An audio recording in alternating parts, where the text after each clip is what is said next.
Can I call the Assistant Minister?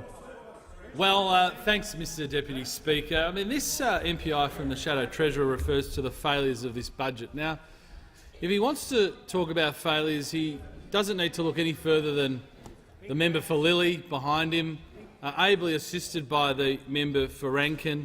Indeed, he only has to look at his own short and lamentable period as Treasurer to look at failures. We all recall the well-coined phrase of Bowen's black hole of $16 billion, which just disappeared. So if the Shadow Treasurer wants to talk about failures, he just has to look behind him. Look at his mentor, the member for Lilly, and the 6 years, the 6 deficits we had when we were promised 4 surpluses. But moving on from this pretty shabby MPI, let's look at the budget last night. And I want to obviously, as someone who worked with the Treasurer on this, was very pleased to see the reaction to our personal income tax plan. Now, the Shadow Treasurer scoffs and laughs at people who will save $10 a week, 4.4 million Australians who will save about $10 a week, or perhaps the other 5.5 million Australians who will save some tax starting from 1 July. He might scoff at that, but that is real money in people's pockets. That is real money that's going to help them with their budgets today. But to deal with the longer-term issues and our over-reliance on personal income tax, Step 2 and Step 3 of our personal income tax plan are crucially important. Now, the Shadow Treasurer has been squirming all question time, trying to find a way of getting out of supporting these personal income tax cuts. Just fess up. Just fess up. You don't want to support personal income tax cuts. You don't want to support the way we're dealing with bracket creep in Step 2 of the tax plan. You don't want to remove millions of Australians from moving into a higher tax bracket of 37%. After this personal income tax plan is legislated, we know that 94% of Australians will never move above the 32.5% tax bracket. 32.5%.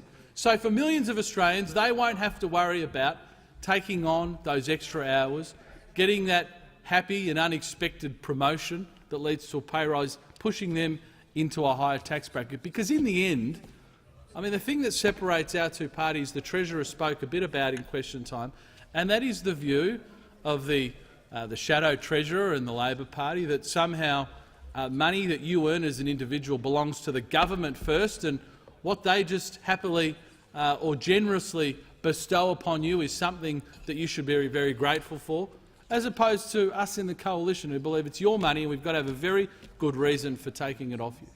So let's take it to the next election. The Shadow Treasurer spoke about the next election. The next election we will be speaking about personal income tax cuts for middle-income Australians, and he's trying to find a reason to squirm out of it.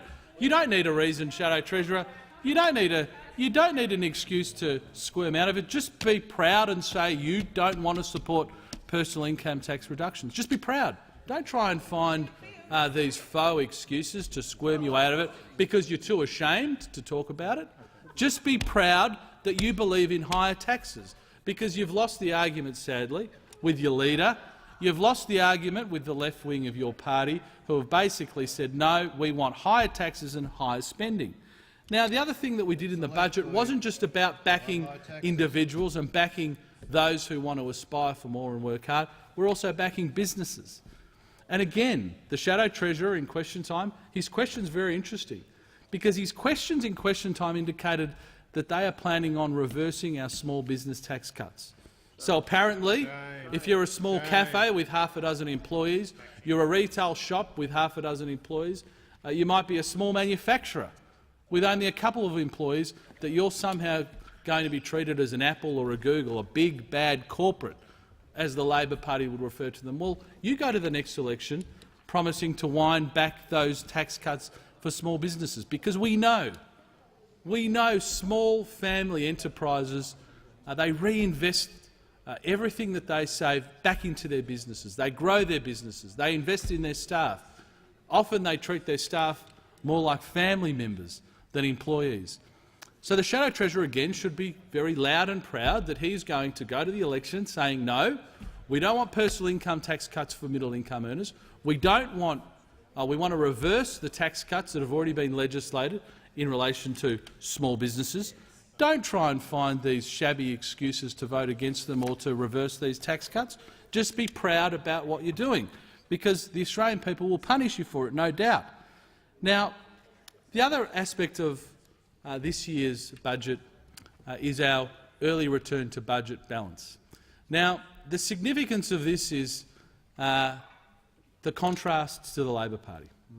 It's the contrast to the four surpluses that the former Treasurer announced. And I think we know who might have written that line. It was the member for Rankin. The member for Rankin must have written that line, because we know he was the key man. The member for Rankin was the member for Lily's key man in his office, and he must have had a hand in that line. The four surpluses that I announced tonight. Now, if that happened anywhere else, you'd get turfed out of the party. But no, the Labor Party put them on the front bench. I mean, to go around saying that you were Wayne Swan's key advisor in those outstanding glory years of the Swan Treasurership gets you a seat on the front bench. That's a pretty good deal. But a different approach was outlined last night. Over-promising, under-promising and over-delivering. Under-promising and over-delivering. That's very important. It's very important. The Labor Party over-promised. We all remember the $16 billion that was going to be raised by the resource super profits tax. The resource super profits tax. Was that another member for Rankin idea?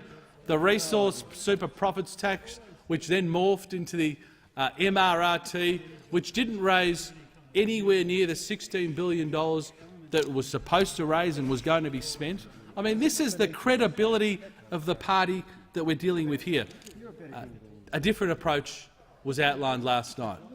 A different approach where we return to surplus a year early, where we have sober predictions of growth, where we have a sober approach to all projections in the budget. That's enabled us for the last 6 budget MyEFO updates to meet or exceed our targets, or to meet or exceed our projections. That's how you do it. That's how you do it, Shadow Treasurer. So last night, I know it was very, very difficult for you because the scene's been set. The scene has been set for a very high tax approach, an anti-small business approach, an anti-medium income earner approach. It is a very grim view of our country. A very grim view of our country. But another aspect of last night's budget, was infrastructure.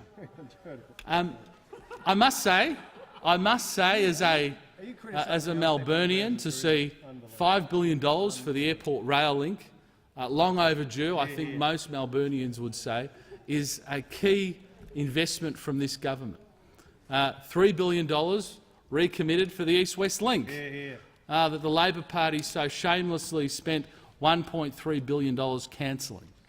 $1.75 billion for the North East Link. Now, I'm being parochial, but because there are investments in infrastructure throughout the country, $24.5 billion of infrastructure projects, the length and breadth of this country. So what we are seeing is a Treasurer, a government, that is literally watching every dollar and every cent and reinvesting those into good things. Now, a big portion of it's being reinvested into allowing people to keep more of their own money, low and middle income earners who will take the lion's share of tax expenditures, getting back to surplus earlier than expected, again, under-promising and over-delivering. That's the hallmark of Treasurer Morrison, and making key investments into infrastructure and so many other important things. Because a strong economy isn't an end to itself. It enables us to do the things that the Australian people expect and that's what this government's doing, and that's what this budget does in spades. Member's time has